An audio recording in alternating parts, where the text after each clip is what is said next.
Além das uvas de mesa, os principais destinos da produção vitícola no Brasil são vinhos, espumantes e sucos de uva. A viticultura é um dos segmentos mais competitivos da agropecuária brasileira. Esse avanço ocorreu a partir dos anos 1990, com a abertura do país ao comércio internacional.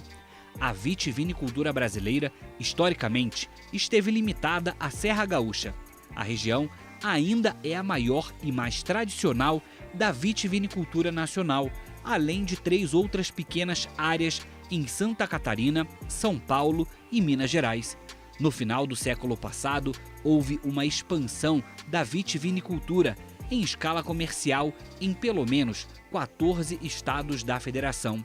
Essa expansão veio acompanhada do progresso tecnológico na produção vitícola e enológica.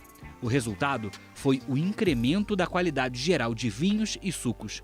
O número de vinícolas aumentou em mais de 30% nos últimos 30 anos e, com isso, a variedade de tipos e estilos de vinho e sucos. Novas variedades de videira foram criadas pelo Programa Nacional de Melhoramento Genético da Embrapa.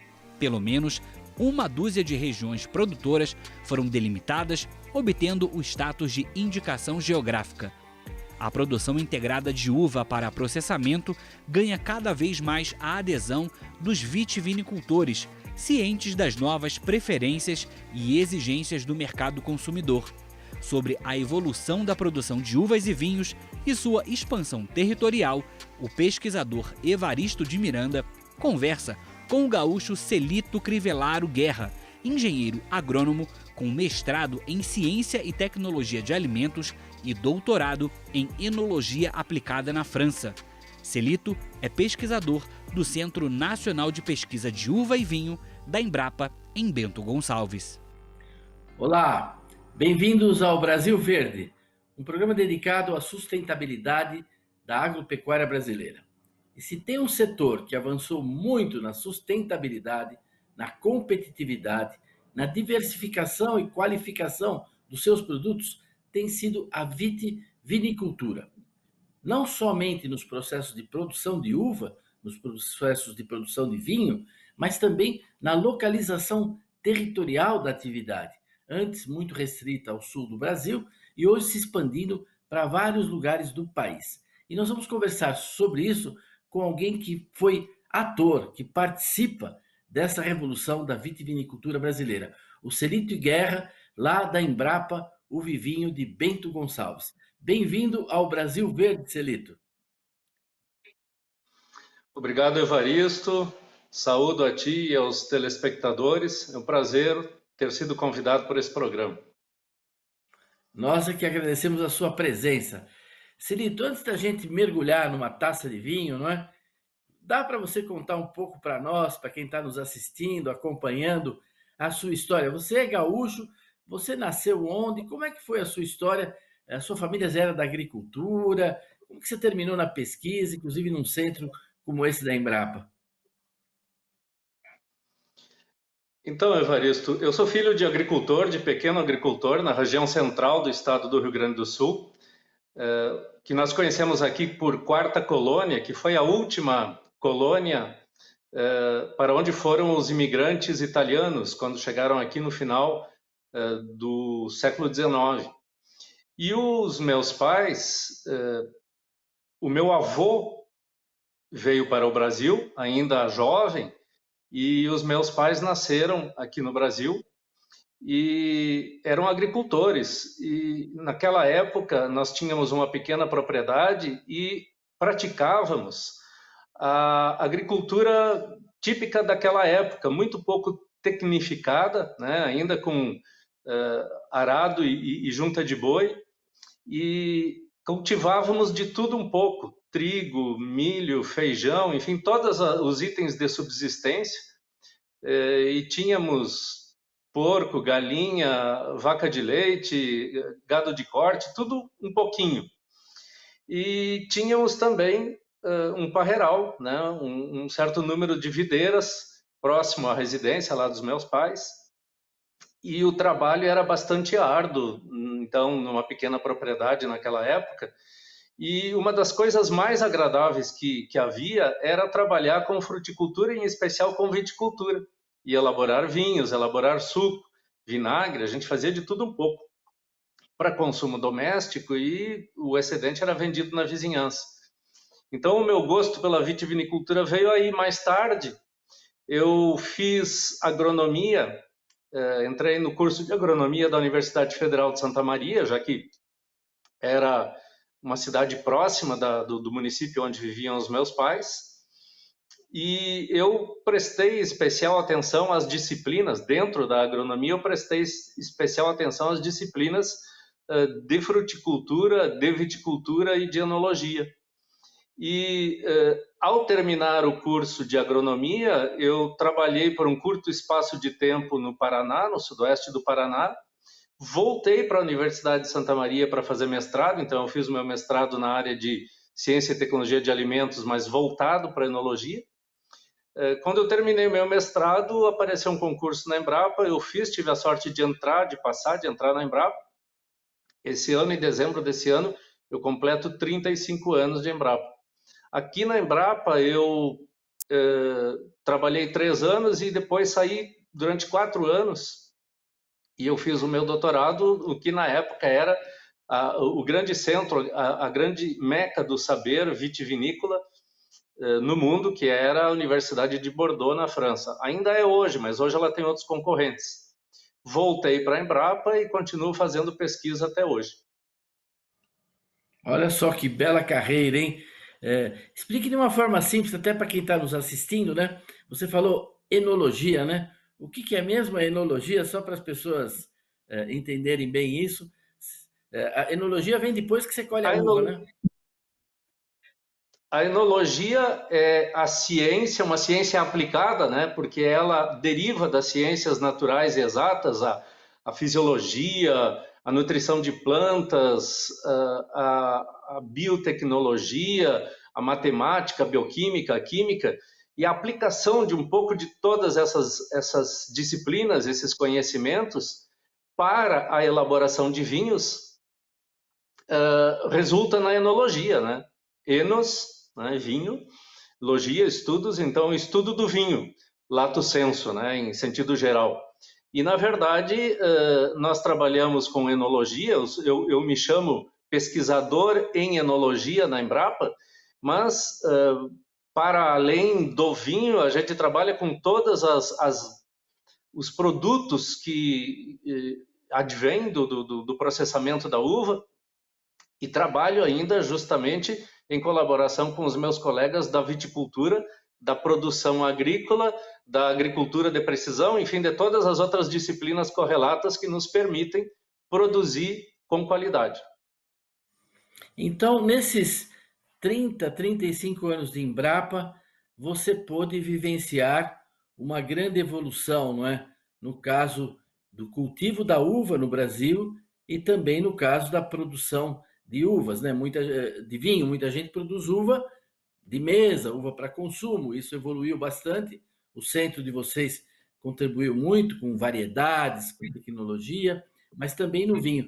Dá para você apresentar um panorama resumido para quem está nos assistindo aqui e quer conhecer um pouco mais, não é, dessa história da uva e do vinho no Brasil?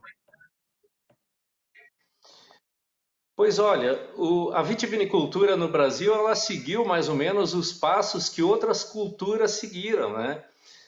Se nós formos pensar até o final do século passado, o trigo, por exemplo, ele estava circunscrito à região sul do Brasil. Hoje, o trigo se espraiou para um número de estados muito grandes. O que aconteceu com a vitivinicultura? Os portugueses chegaram no Brasil, eles tinham alguma produção vitivinícola, né, mas era algo realmente muito restrito.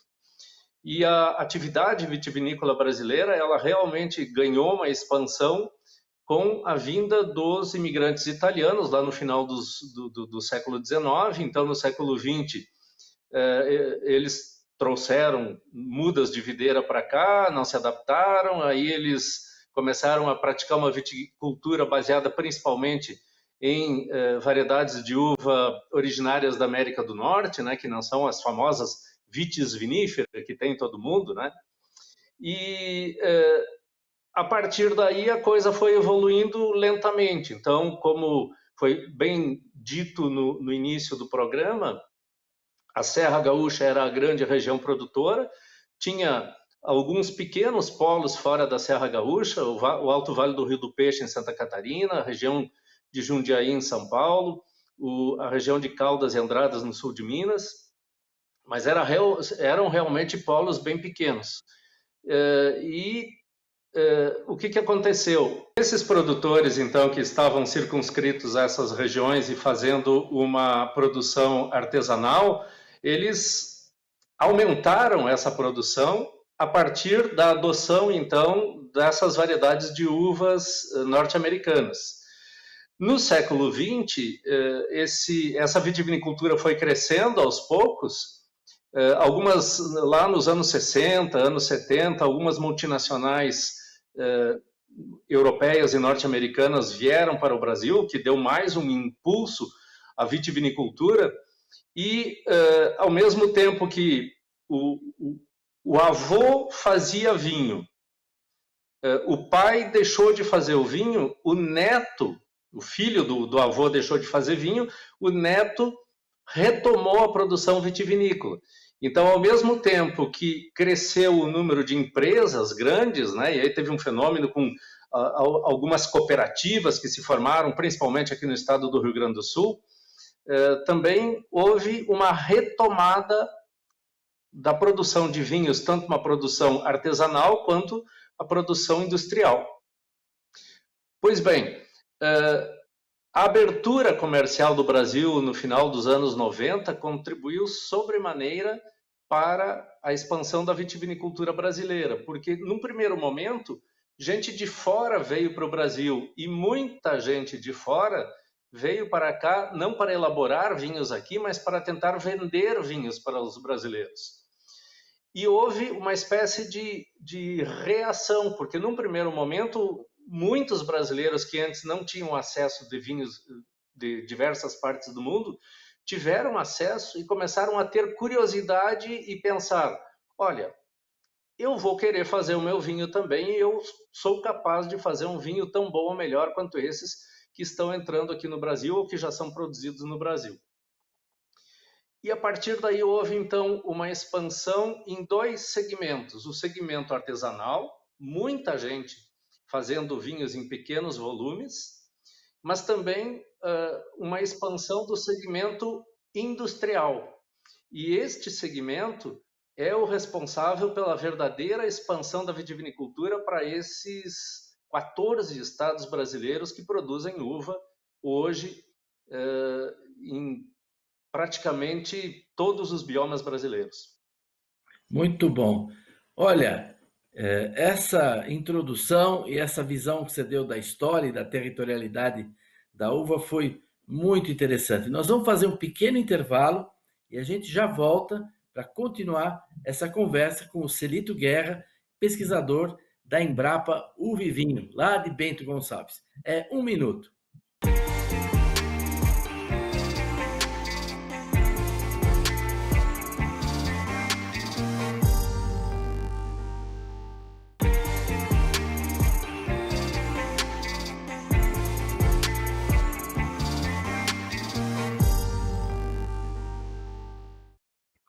Olá, nós estamos conversando sobre uva, sobre a produção de uva de mesa, a produção de uva para vinho, sobre a vitivinicultura brasileira, sua evolução, com o Celito Guerra, pesquisador da Embrapa Uva e Vinho, lá do Rio Grande do Sul. O Celito, na primeira parte do programa, nos deu um histórico, né, do itinerário, de como evoluiu essa vitivinicultura, sua base com agricultores europeus, a chegada de empresas estrangeiras, criação de cooperativas, competitividade. E agora nós temos hoje no país uma realidade muito transformada comparada com 30, 40 anos. Celito, você poderia destacar assim para as pessoas, talvez assim, 2, 3 coisas que você acha que realmente evoluíram muito no tema do vinho no Brasil e a contribuição que você, que a Embrapa, deram para isso?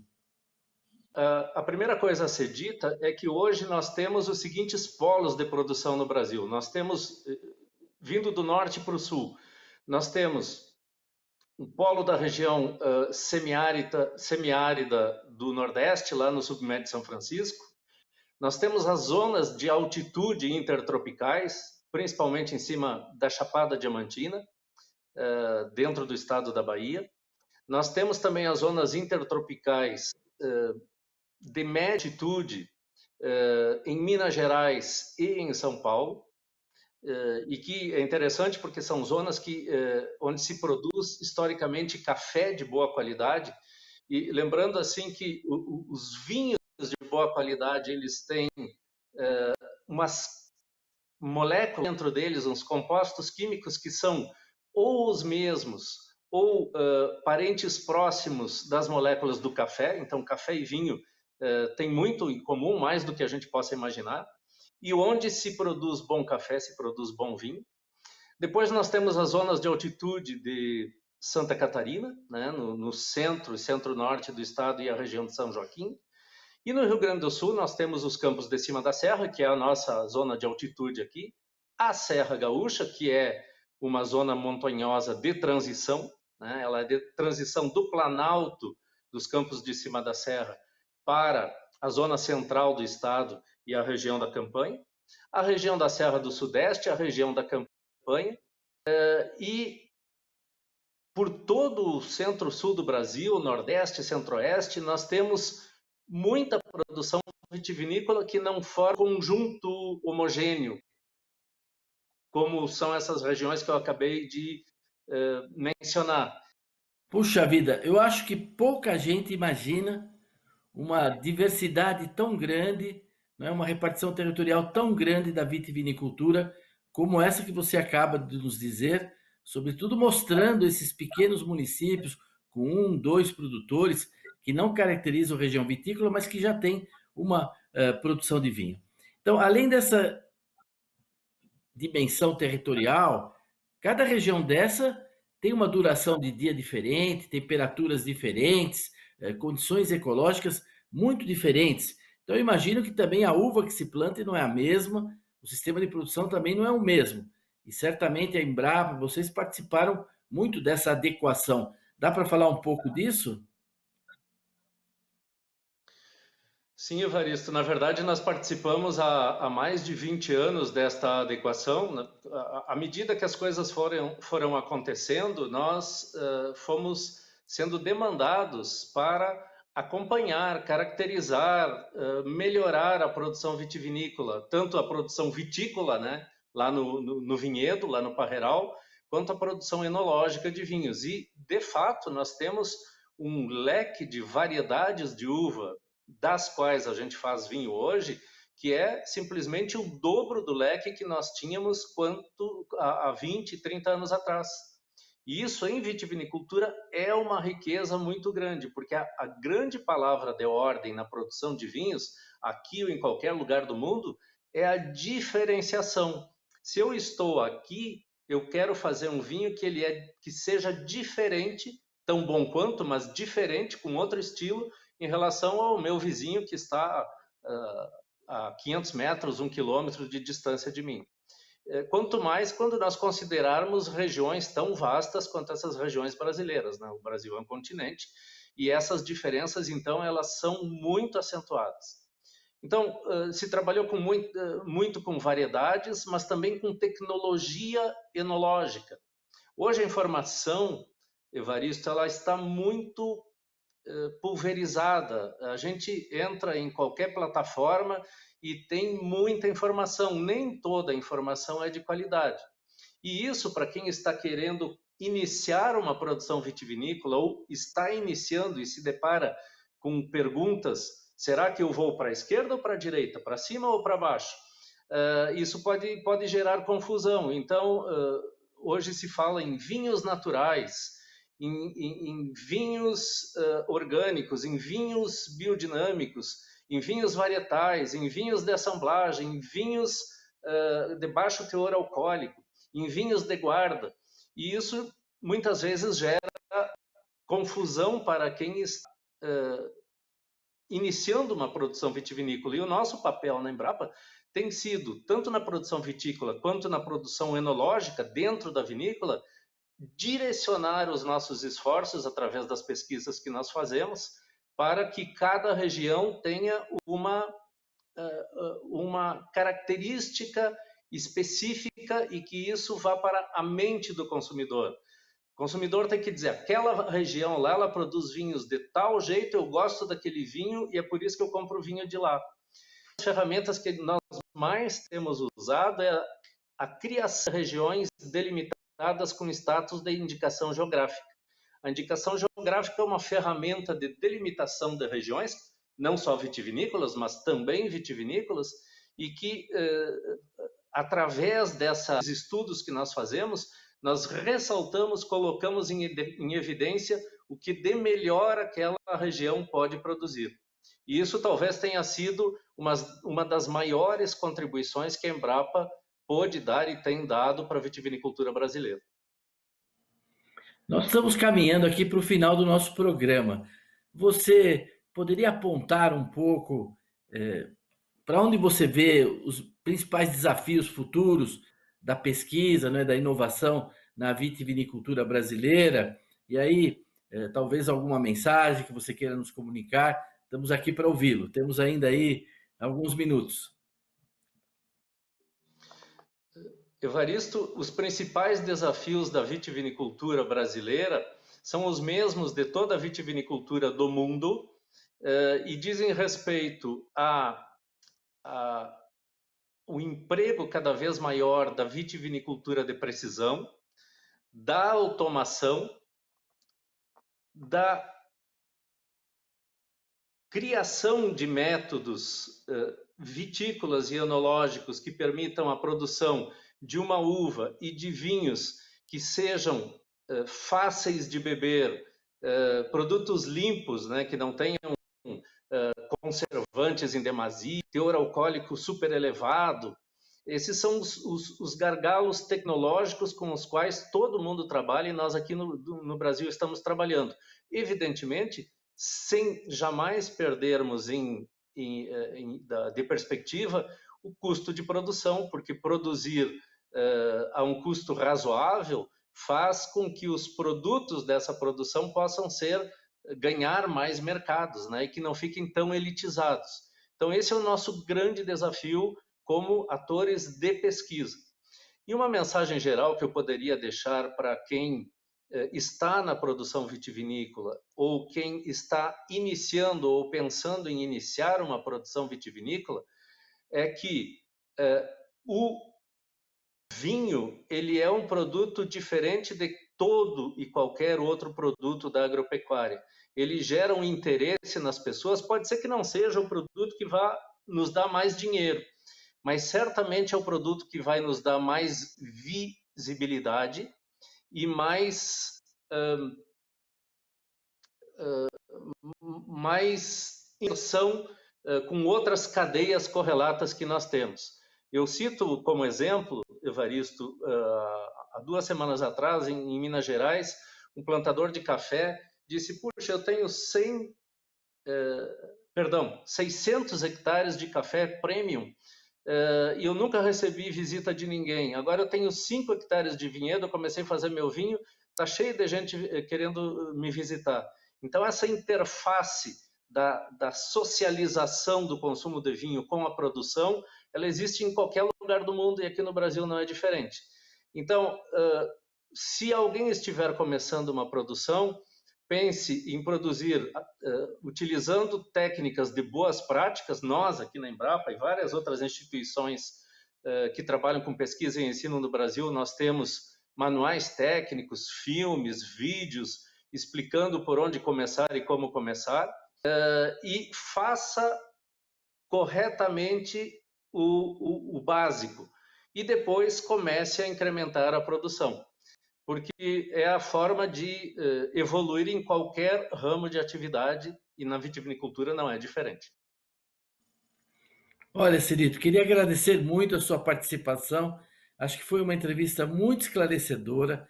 A grande maioria das pessoas, eu mesmo não tinha ideia, né, desse alcance territorial que a produção de uva e de vinhos conseguiu no Brasil, e essa grande evolução de qualidade, de diversificação, não é, de terroir, de interface turismo que você colocou, tudo isso tendo na base, não é, inovação, ciência, onde a Embrapa e outras instituições contribuíram bastante. Muito obrigado por ter estado aqui conosco. Espero que a gente tenha ocasião de voltar a se encontrar aqui. Queria agradecer também a todos a presença, os que nos acompanharam, e convidá-los para estarem aqui de novo conosco em mais um Brasil Verde. Até lá!